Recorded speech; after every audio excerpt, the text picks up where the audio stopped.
Hey everybody, this is Ryan Deal with 605 Sports. We're here with Cole Larsch with liveticket.tv and Rich Winter with 605 Sports.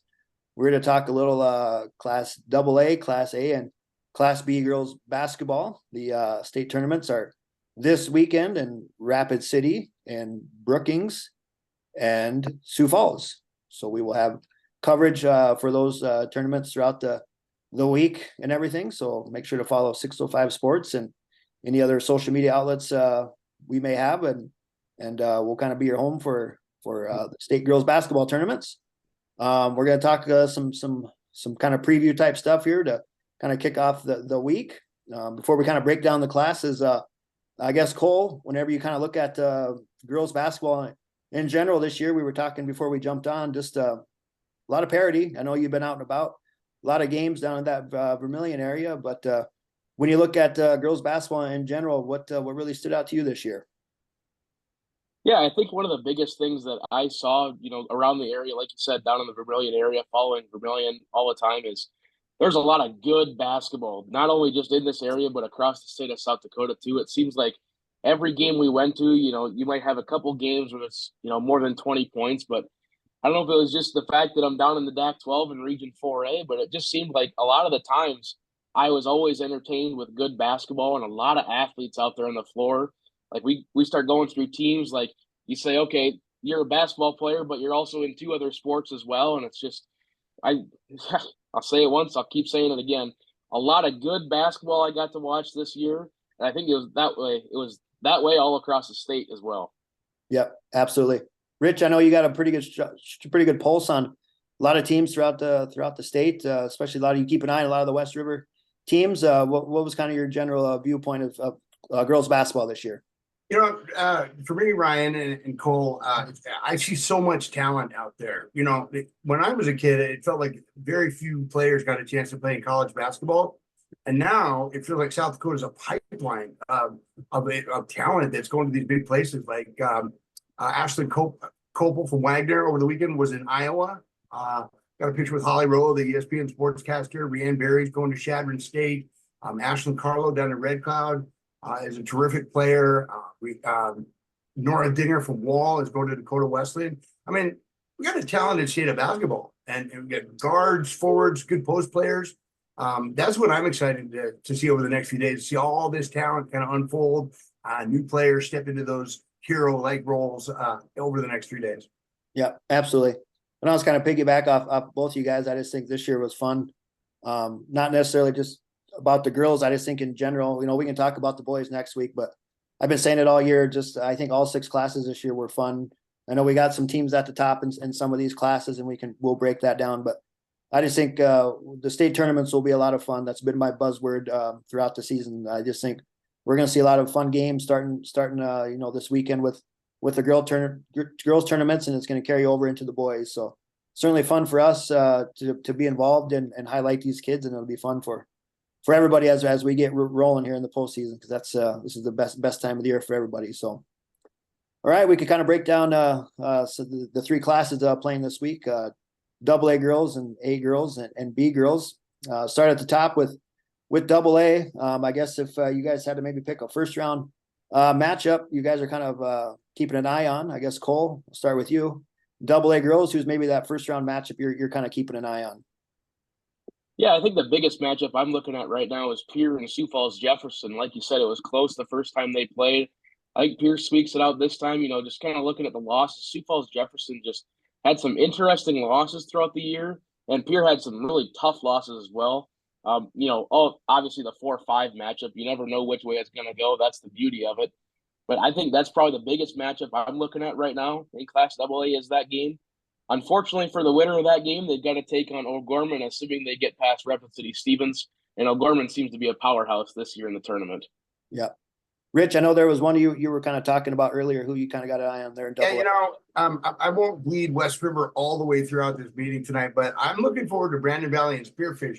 And I'll tell you why. I really feel like something special is brewing over in Spearfish right now. The girls cross country team did well at the state meet.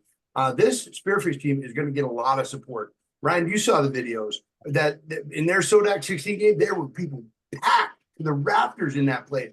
and I feel like they're playing some good basketball over there, kind of improving late in the year. They're going to travel well. This is kind of a new experience for the state tournament. So Brandon Valley with 4 losses, yeah, they're the higher seed. But it's a state tournament. Anything can happen, and I'm kind of looking forward to that matchup myself. Yeah, absolutely. And matchup I'm kind of keeping an eye on is that Mitchell Harrisburg, a couple conference schools, 2-point game. The first time they played, Mitchell won that one. I definitely think that's probably going to be a similar type of a game. AA, they just know each other so well. I imagine there's gonna be a lot of close games, AA first round and everything, and probably throughout the whole tournament. But that's definitely one I'm gonna kind of keep an eye on that opening day and everything. You guys got a sleeper in AA? I'll go with this one. I'll take this one. I'm going to say Pierre, and part of the reason I'm saying that is they were in the championship game last year, and championship game experience translates when you get back to the state tournament. I mean, that Reese Terwilliger is back on that team. Rand Berry, to name a few of the players that are on that squad. So they've got some talent returning, same coach in place right there. I just feel like Pierre, if they can get past Sioux Falls Jefferson, I mean, O'Gorman looks like this big monster over there, but it's a state tournament. I mean, you go out and get a quick run or get started on a good hot start. Pierre could be a little bit problematic in that semifinal. Yeah. Cole? Yeah, I think one of the teams I'm looking at that maybe isn't at the top, but Brandon Valley, you might think at the 3 seed, 17-4. You got to remember those are 4 really close losses, and one of them especially was against Mitchell. If they match up in that semifinal game, that's actually a game I got highlighted. If they can both make it to the semifinals, that one should be a really good one inside the Pentagon. Brandon Valley definitely has the talent to make it all the way. It's just a matter of if they can grind out those big wins on Thursday and Friday. Yeah. And I guess I'll go with Mitchell. I'm based out of Mitchell, so I see the Colonels throughout the year. Sawyer Stabner is one of the best in the state. Lauren Van Overshield, hit a big shot for them to beat Pierre. And they got some other good athletes. I think Mitchell, if they can get a couple of things to go their way, things could align for those guys nicely. All right, let's go predictions for AA. Is it O'Gorman's to lose, Cole? I think so. It kind of pains me to say that. I always like cheering for underdogs, but I just think at the end of the day, the most likely deal is it's going to come out to one O'Gorman versus whoever comes out of the bottom. I think it could be any of the 4 teams. But yeah, I think it is O'Gorman's to lose, but they're going to have the target on their back. So big upsets may be looming inside the Pentagon. Yeah, I'm not going to go away with that bold prediction. I'm staying right there with you, buddy. O'Gorman, I'm on this one. Stranger things have happened, but this team has looked dominant this year. They've got talent all over the place. They're very well coached, big game experience, loads of talent over that way. So yeah, I'm going to stick right there with O'Gorman. Yep, and I'm 3 for 3 on this one. Upsets are great and they're fun, and we're all like Cole said, underdogs. You always want to root for the underdogs, but this feels like O'Gorman's just kind of a notch above the rest of the field. So I would probably take the safe bet and say O'Gorman for AA girls. All right, we can shift now to A girls. I guess, is there a first round matchup? Rich, I think I see you already going like this. Rich, is there a first round matchup you got an eye on? All of them, but I mean, that would be too simple. I'm guessing Cole and I might be a little bit same here. We might debate this and string it out over the next hour or so, but that Vermilion Makpia Luta game to me has close game written all over it. I think Vermilion's been battle tested coming out of that out of their conference. Makpia Luta does not have doesn't have a real true post player, but they are tough. That team has gone undefeated, and they beat Spearfish, Sturgis, Lee Deadwood. They played a lot of schools out of the Black Hills this year, and they've been everybody. Spearfish was their closest game. They beat them by 10 in Spearfish. I think they beat Belfouche early in the year by about 15. And I just feel like Vermilion has played pretty well down the stretch. That's going to be a battle. That's one of those very evenly matched contests. I cannot wait for that game to go down.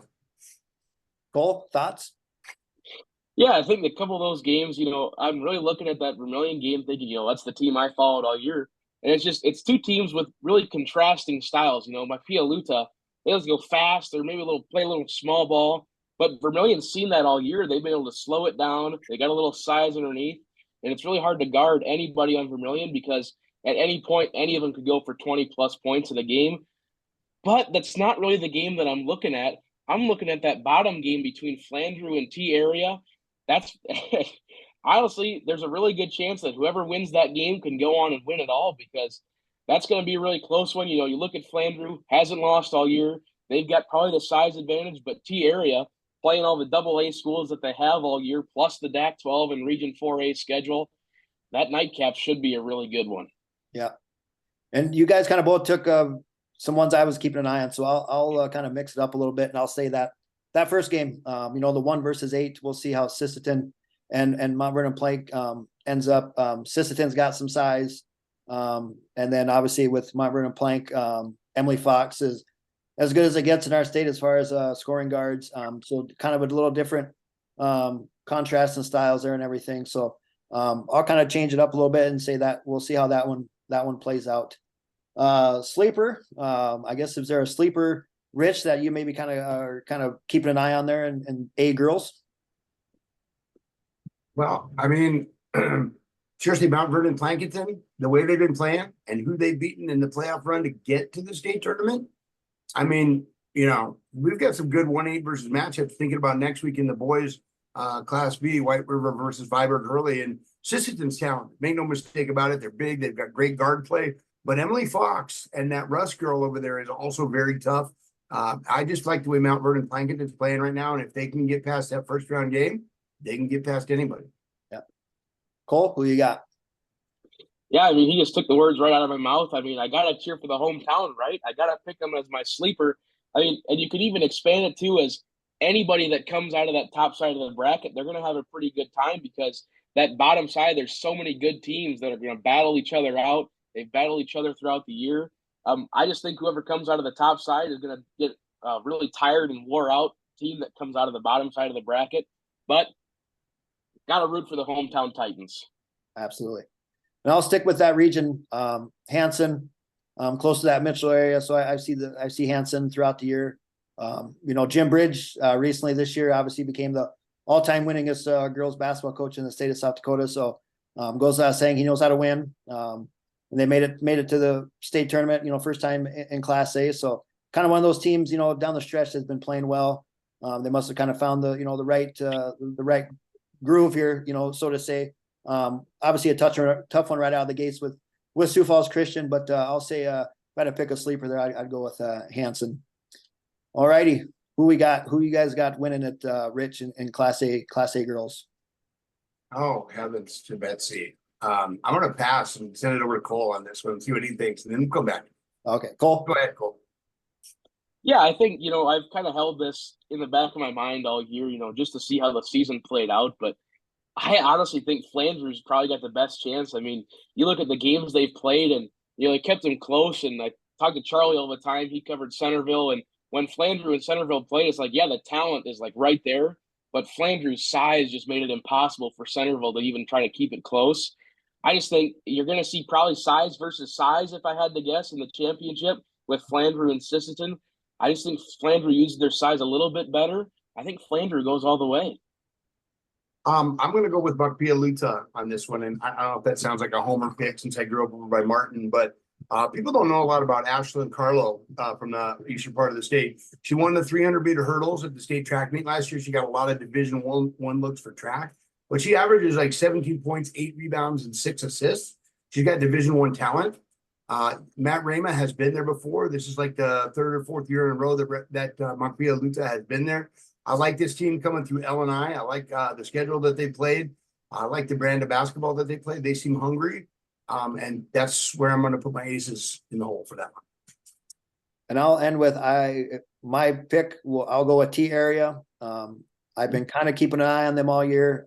Katie Vasika, going to SDSU. I think she's as good as it gets in our state. When the season's over with, she'll be up there for some of these postseason awards. And obviously it's not just her. There's some other good players on that team. But I just think, like we've talked, getting past Flandreau will be no easy task. But I think if I'll have to bite the bullet and just pick a team, and I think I'm going to go with T area to come out in A girls and win that one in Brookings. Now we can shift to B girls here in Rapid. Rapid City, where I will be providing coverage throughout. I guess a first round matchup. Maybe Cole, we'll start with you. Is there a first round matchup you're keeping an eye on in Class B girls? Well, I think there's a couple of them, just mainly because they're the teams closest to where I'm at down here in Vermilion. But I think that Ethan squad down at that 4 seed, I mean, they can be dangerous. But like you said in that region game, it can also kind of be the other way if they're not really playing that great. They are kind of beatable. But I think Tom Young gets them turned on for the tournament out there in Rapid. That Ethan team is going to be scary. But I think Centerville and Warner, I've gotten to watch Centerville quite a few times. Both teams come in 21-2. Almost exactly the same stats. They've lost against two really good squads. They average just about the same points per game. I think that nightcap's going to be pretty good out there in Rapid between the 3 and the 6. Yeah, I mean, I think all the games in the first round are going to be good. Last time I checked, Arlington beat James Valley Christian by 2 points the last time they played. Wall has been there before. Wall lost to Centerville earlier in the year, and in their Sodak 16 game against Coleman Egan, they were down like 10 or 12-0. I worry if Wall doesn't get a good start, and we've seen that a couple times this year in games. But Wall has the talent to be there. Nora Dinger's going to Dakota Wesleyan next year. Red Tucker is on that team. They've got a lot of good. Paige Kajers, say it for me, Paige Kirstad, right? Is a fantastic offensive rebounder. She's a great track athlete as well. But as I look down the list, I like Harding County and Lyman. Visiting with that Harding County team earlier in the year, they are very balanced. This team has 7 or 8 girls that score in that 6 to 15 points per game. They got a big enforcer in there. Jalen Went in the middle, the girl that transferred from Newell. She's about 6'2". But I also like Lyman. I mean, Max Scott set a school record in scoring the other night, and Skylar Vollmer, named MVP of her conference, has all kinds of talent. So, the first round games are going to be fantastic. And I see all of those games being very competitive all the way through, all day long tomorrow. Yeah. Well, I hope you're right, because I will be there covering. So a good fun day of basketball will be okay with me. I'll just kind of say, maybe right off the bat to start things, I'll say that Arlington James Valley Christian, like you said, Rich, 2-point game the first time, could be a 2-point game, could be a 20-point game. We just don't know, but I think that'll be another tight one, and maybe hopefully that starts us off with a fun day of basketball here out in Rapid City. Sleeper, Rich, is there a sleeper in Class B girls you're kind of keeping an eye on? Man, if I was going to do the pick sheet, I would probably pick Harding County over Lyman. But at the same time, I feel like Lyman's got the talent to get to the finals. I mean, Skylar Vollmer, just an absolute standout. They're kind of a 3-headed monster over there. They got 3 players that score in double figures. I mean, they're the number 7 seed. But they, people kind of diss the Western Great Plains a little bit. They don't know all that much about it, but it's a good girls basketball conference. Wall, Lyman, Kadoka area was in the Sodak 16. So I kind of like Lyman. I mean, I just have a feeling about Lyman. Cole, who's your sleeper? Yeah, that was exactly going to be my sleeper pick, is Lyman coming in 20-2. If I had to pivot off of that, I think a lot of people are maybe writing off a little bit James Valley Christian. I mean, you look at this team, 16-6, you think, okay, maybe not the greatest of records compared to the rest of them in the state tournament. But you look back at that game against Arlington, that 2-point loss, and James Valley Christian, a lot of close losses of some really good teams this year.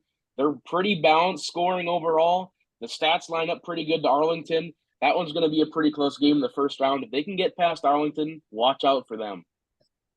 My sleeper will be, just to kind of mix it up, I'll go with Wall, just because I was just saying earlier to somebody, Wall last year just kind of caught lightning in a bottle at the right time. Made a run all the way to the championship. It feels weird to say a team that made it to a championship game last year is a sleeper, but they're the 5 seed, obviously a tough one right off the bat against Ethan. That'll be a big time game. That'll be a fun one to cover and everything. But Wall returns a lot off of that team from last year. Took a big loss to Centerville early in the season, and that kind of made us be like, whoa, Centerville, obviously a team you got to keep an eye on. But if Wall can get hot, kind of like they did last year in that semifinal game, they played Wolsey Wessington, and just a back and forth seesaw kind of a game, and that was definitely a fun one to cover. Wall obviously so close to Rapid, they're going to have a lot of great support and everything. So, and obviously they played at the monument and everything for the LNI. So I'll say Wall kind of as my sleeper to kind of keep an eye on. All right, let's bite the bullet here and pick some champs, pick a champion here. in Class B, I guess, who wants to kick this one off? Oh, I'll kick it off because I feel like I'm gonna there's just like no way I'm gonna get this right. But yeah, I'm gonna say Ethan is gonna win this tournament. And I mean, it could go either way. That first round game with Wall, it could go either way. I like how Ethan can play when they're at their best. And I feel like earlier in the season, before they took that loss to Freeman, like people felt like they were the best. Like that version of Ethan, if they show up, they're going to be tough to knock out. Cole? Well, I guess I just got to preface my pick by saying any of these 8 teams could very easily go on and win it. I mean, we are literally just shooting in the dark right now. Any of these 8 teams could win. That being said, there's a lot of talent on this squad. I'm picking them maybe because I'm a homer and they're close to me and I called their games last year. Give me the Centerville Tornadoes. They're going to have a lot of tough games coming out of that bottom side, but I think they've got the talent. It's even going to be an even more wonderful story about them, considering they didn't have basketball that long ago, just playing a JV schedule, coming in, win the state tournament out in Rapid. That's got to be my pick. Oh, man. Put me on the spot here to end this thing. And I agree with you guys. I think this will be fun. I just think a lot of these teams, it's so cliche to say that, but it'll be fun because a lot of these teams could easily, come out on top. These games are going to be tight. Obviously I'm hoping that they will be, and I definitely think they will be. There's gonna be a lot of fun games. I'm going to be kind of like Cole here a little bit. I'm from got roots in the Littlemore Conference. So I'll say Harding County undefeated. Not a lot of people kind of maybe are giving them too much hype and recognition or whatever, but I'll say the Ranchers maybe will maybe shock the state and come out on top. But such a cliche thing to say this, but obviously a first one right off the bat against Lyman. But I'll say the Ranchers will be hoisting the championship on championship Saturday. Awesome. All righty, guys. This was fun. We'll be in touch next week for the boys tournament and maybe boys tournaments and try to do this again. So thanks for your time, Cole, and thanks for your time, Rich, and thanks for everybody for absolutely tuning in and following along. We'll see you out there this weekend.